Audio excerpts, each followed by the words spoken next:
everybody, it's Mrs. Lee here. It's assembly number 1 and it's the week beginning Monday the 20th of June.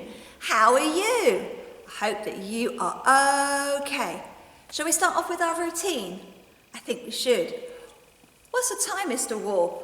Well, I can see that the long hand, which is the minute hand, is on the number 12.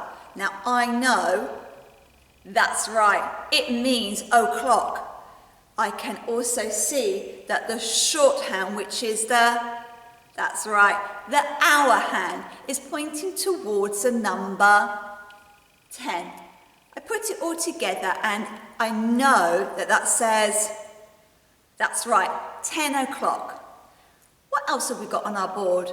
Well, I can see that the language of the month is still the same because we are in June and we are learning to speak in Greek. Yasu, yasu. And I know that the Makaton sign has changed. Let's have a look. Can you see? It's quite a big gesture. There's 2 parts to this, and it is to find. To find. Ready? This is how you do it. To find. To find. Can you do it? Now, I am always looking out for things to find. In fact, way back in the past, lots of people were looking, trying to find things. And we have called those people adventurers, explorers, investigators. But they're all finding out something. And we know about 2 men, don't we? Can you remember their names? I remember they're called the Wright brothers, and they were finding out about flight. We went to Shuttleworth, didn't we, together to find out about flight, about those aeroplanes. Do you remember? Super. Now, Mrs. Lee would like to talk more about find, but I need to go into the research centre, so I'll see you there in 3, 2, 1. Hello children, here I am in the research centre. Now I know lots of you like to come in here and find things to do at lunchtime after you've eaten your dinner. Some of you have been going over to the Wright brothers display, taking the books and having a read of them. And some of you have been doing some of the activities, and that's great. But remember, you need to tidy away afterwards. Now, I want to come and look at our author of the month. Can you see? And like I said, we've chosen Julia Donaldson. I know that lots of you have read Julia Donaldson books. In fact, preschool at the moment are reading Superworm. I wonder if any of you remember in year 1 reading The Smartest Giant in Town. That's right, it was one of our books, wasn't it? Now, Mrs. Lee loves coming into the research centre to find out lots of different things. So we've got the Wright brothers. Above on the top shelf here, we've got lots and lots of books about online safety. Do you remember we've been talking about being safe when we're on our iPads and laptops and mobile phones? I think some of you have already got mobile phones. You've got to be safe, children. All right? It's really important. Now, if you don't know what that means, you come and find me and I'll explain to you about what being safe is about online. I'll remind you. Right, I would like to find out more about Julia Donaldson and her writing. Are you ready to find out more too? Brilliant. I'll see you in 3, 2, 1. Hello children, back again. Come to sit on the comfy sofa with the lovely cushions. The book that I've chosen to find out more about is The Snail and the Whale. I've chosen this book because I think it fits in with our theme of great explorers who are trying to find out more. I think in this story, I'm going to give a prediction here. I think in this story the snail goes on a journey with the whale. And I know that whales can travel very far. They're very strong creatures. And you're very lucky if you ever get to see a whale, because they're quite secretive, deep down in the water down underneath. Okay, right, good listening ears. Let's find out. Here we go. This is the tale of a tiny snail and a great big grey blue humpback whale. This is the rock as black as soot. And this is the snail with an itchy foot. What does that mean, do you think, itchy foot? That's right, I think he wants to go and find out, explore and go travelling. Okay. The snail slithered all over the rock and gazed at the sea and the sheep. Mrs. Lee can't read. I need to read that again, don't I? God, oh gosh. The snail slithered all over the rock and gazed at the sea and the ships in the dock. And as she gazed and she sniffed and sighed, "Oh, the sea is deep and the world is wide. How I long to sail," said the tiny snail. Harbour. I wonder if you will go on holiday this year near a harbour and listen out, smell all that fish. Anyway, let's carry on with the story. These are the other snails in the flock who all got stuck tight to the smooth black rock and said to the snail with the itchy foot, "Be quiet, shh, shh, don't wriggle, stay still, stay put." But the tiny snail sighed and sniffed, then cried, "I got it! I'll hitch a lift." And this is the trail of the tiny snail, a slithery trail that looped and curled and said, you read that fancy writing, "Lift wanted around the world." Look who's come on to our story now, another character. Who's that? That's right, it's the whale. This is the whale who came one night when the tide was high and the stars were bright, a humpback whale immensely long, who sang to the snail a wonderful song of shimmering ice and coral caves and shooting stars and enormous waves. And this is the tale of the humpback whale. He held it out of the starlit sea and said to the snail, "Come with me."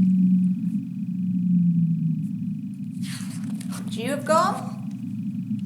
I don't know, you have to be brave, wouldn't you? Jump on the tail of a whale. And this is the sea so wild and free that carried the whale and the snail on its tail to towering icebergs and far off lands. Where do you think he's gone? Think about it. Penguins.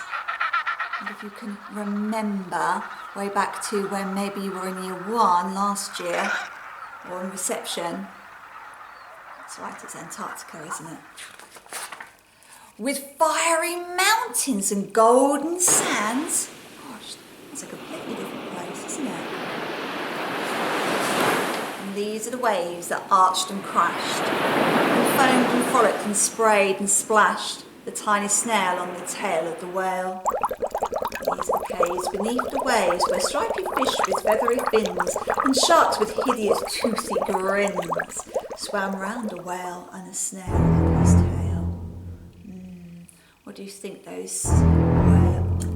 those sharks might want to do? I think they're up to mischief. Well, this is the sky. So vast and high, sometimes sunny and blue and warm, sometimes filled with a thunderstorm. With zigzag lightning, flashing and frightening the tiny snail on the tail of the whale. How might you be feeling right now if you were the snail? Maybe a bit terrified, a bit frightened. And she gazed at the sky, the sea, the land, the waves and the caves and the golden sand. She gazed and gazed, amazed by it all. And she said to the whale, "I feel so small." I guess you would, look at that. And then came the day that the whale lost its way. And these are the speedboats running a race, zigging and zooming all over the place, upsetting the whale with their ear-splitting roar, making him swim too close to the shore. What do you think about that then? Is that a good thing, not a good thing? And this is the time slipping away. And this is the whale lying beached in a bay. Quick, off the sand, back to the sea, cried the snail. I can't move on land, I'm too big, moaned the whale. The snail felt helpless and terribly small. Then I've got it, she cried, and she started to crawl. I must not fail, said the tiny snail. I think she's being like Perseverance Parrot. Do you know what she's going to do? Can you remember at the beginning what her idea was? That's right. She's going to get a message out. This is the bell on the school in the bay, ringing the children in from their play. This is a teacher holding her chalk, telling the class, sit straight, don't talk. And this is the board, as black as soot. And this is the snail with the itchy foot. A snail, a snail! The teacher turns pale. Do you think she's frightened of the snail? Look, said the children, it's leaving a trail. This is the trail of the tiny snail, a silvery trail saying, can you read it? Save the whale. A bit like you. Do you remember all you lot made those lovely posters that I had outside? You were saying save the planet, weren't you? That snail's just like you. Anyway, here are the children running from school, fetching the firemen, digging a pool, squirting and spraying to keep the whale cool. Ah, they're being kind and helpful, aren't they? Just like you are in school. And this is the tide coming into the bay, and these are the villagers shouting, hooray! As the whale and the snail travel safely.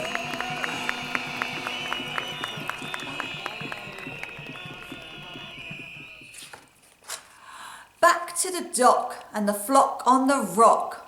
Who are the flock on the rock? I remember all the little snails that didn't want to go on the adventure, who said, oh wow, how time's flown, and gosh, haven't you grown? And the whale and the snail told their wonderful tale of shimmering ice and coral caves and shooting stars and enormous waves, and of how the snail, so small and frail, with her looping, curling, silvery trail, saved the life of the humpback whale.